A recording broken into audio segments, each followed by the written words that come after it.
سخت ایک دن ایک شخص مجھ سے نالا ہوا، بڑا ضلع اٹک میں تھا، تو اس نے مجھ سے سلام لی۔ اب نبی پاک صلی اللہ تعالی وسلم کا طریقہ ہے کہ حضور نے کافر کے ساتھ کبھی رخ نہیں موڑا، لیکن ایک حضور کے غلام نے سونے کی انگوٹھی پہن کے نبی پاک سے سلام لینی چاہیے تھی، اللہ کے رسول نے توجہ پھیر لی تھی۔ تو بڑی سخت بات ہے نا کہ رسول رحمت اگر کہیں کہ تیرے ساتھ ہاتھ ہی نہیں ملانا۔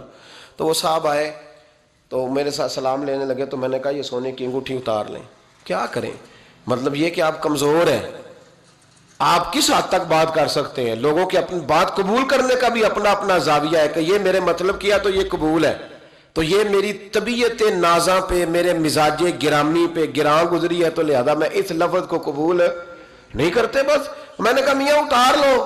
کہنے لگا جناب آپ تو بس سخت باتیں کر دیتے ہیں، میرے پیر صاحب نے تو مجھے نہیں کبھی منع کیا کہ نہ پہن۔ میں کہا پیر نو بھی ملا، میں انہوں بھی سمجھاوا، میری ملاقات کرا۔